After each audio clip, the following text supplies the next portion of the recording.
Hey guys, this is Fly'em High, coming back with a new report on my Xmaxx. Last time I posted a video, I showed you guys all the upgrades that I was doing. I finally got 90% of them done, but to be honest, I'm pretty much upgraded out at the moment. I've spent so much time on here upgrading stuff that the rest of the upgrades are going to wait for a little while because I've had enough.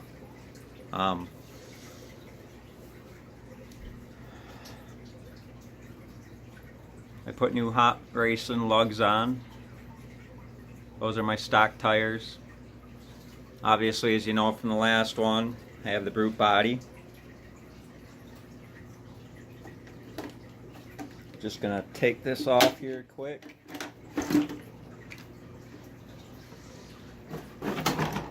Don't mind the wires, it's kind of a mess. I haven't done all my wires yet, just so I could kind of show you guys everything I have going on and everything I did.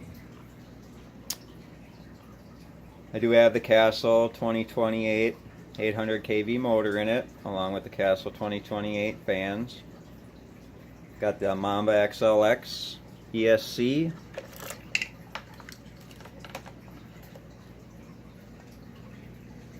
I did put the Traxxas Link telemetry expander in with the GPS. As you can see, I upgraded the horn, I upgraded the steering arm, upgraded the lower steering brace, put all RPM arms on,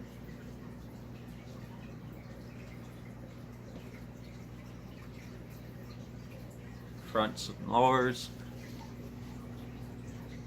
my headlights. I do have the T-Bones front bumper, bottom skid,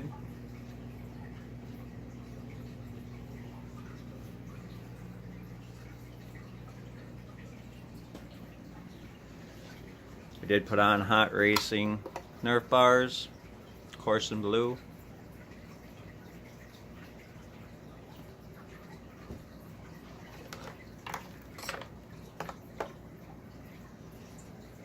I am currently running 29 tooth and a 46 tooth. We're going to see how that's going to go once it gets a little warmer here and I can take it out and really run it.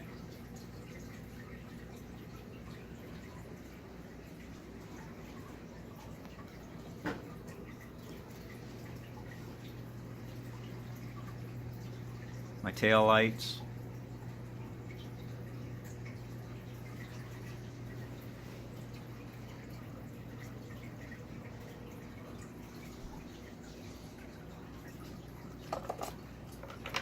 I did go with some heavy duty battery connectors. They are 8mm. They're good for up to 300 amps, and I'll get to why I did that in a little bit. I went with the blue body on my Xmaxx.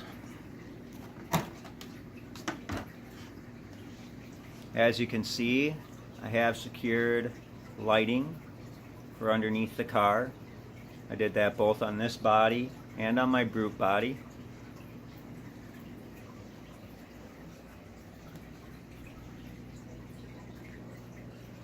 I am going to be running my chassis lighting off of these 9-volt connectors that I got. I'm actually going to mount this underneath the body. It has an on and off switch. Obviously you're not going to want them on all the time. And that's what I'm going to use to run my underbody lights off of a 9-volt battery. The reason that I went with these upgraded connectors is because of the batteries that I'm using. I also liked them because they have the sleeves that slide over the ends so that you don't have to sit there and shrink wrap the ends of your wires. I know a lot of you guys really don't care about shrink wrapping. Personally, I hate having to shrink wrap, so I like these connectors. They work really well. They're anti-spark. They're phenomenal connectors. One of the upgrades I have left to do is I have not put on my shock caps, all in blue. I haven't got to that. I'm going to wait. I'll probably do that sometime this summer. As I said in the last video, you know, I do have the Badland tires I will use those for when I'm doing speed runs and screwing around, but otherwise, as long as I'm doing bashing and I'm doing jumps, I'm going to stick with the stock tire. Stock tire is softer, so it'll absorb a little more. The batteries I'm running, I did go ahead and get myself 2 sets of batteries right away. I'm going to run 9200 mAh 186 amp batteries. Now I'm sure a lot of you are saying, oh, Dean's plugs are fine or Traxxas plugs are fine.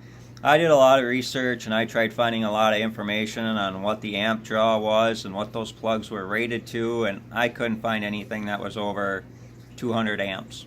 Unless I missed something or there's an article somewhere that shows they run more than that, that's why I went with a bigger plug. The second set of batteries I'm going to be running are 10,500 and they're 205 amps. So I want something that's rated at 205 amps for at least 225 amps for me personally to feel comfortable. I'm a heating and cooling technician, so you know, I know a lot about voltage and all that and plugs and adapters, and to me I did not want to run a 205 amp battery on a 80 amp plug. To me that doesn't make much sense and not very wise. Good way to start a fire. So that's why I did upgrade my plugs on the ends. Couple things that you new guys are going to need that I kind of found out the hard way, because there's not a real lot of tutorial videos out there that said when you're getting into this, buy this, you are going to need it. One thing I did find that I need, if you do not have a Dremel, you will definitely need one. There are things and little modifications that you do need to make, at least I did, to get my castle motor in and some of my bracing in. So definitely get a Dremel. You are going to need it. It's going to make your life a lot easier. Next would be a soldering station. Something you're definitely going to need for your battery connectors. Your ESC and your batteries obviously do not always come with the same plugs. Some of you may like other plugs more than other ones, so you're going to want to change them out so you have all the same plugs. I went with the Track Power 950. Works really well. Absolutely love this system. Definitely would recommend it.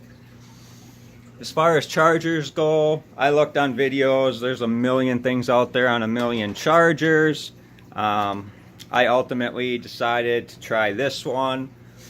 I went with the HT206 AC/DC Duo. Has 2 channels, 400 watts. Comes with your leads, your balancers. Great system. Really like it. Definitely would recommend it to everyone. On my controller, I did go with the mount for my phone so that I can connect through my Traxxas link and get all my information, temperature and that. I do have the Traxxas link in the side of it.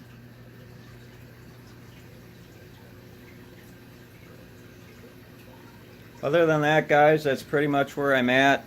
I just finished up a couple of these upgrades this morning, so I'm actually going to go ahead and hide all my wiring, strap it all back together, throw some batteries in it, and go out and take her for a run.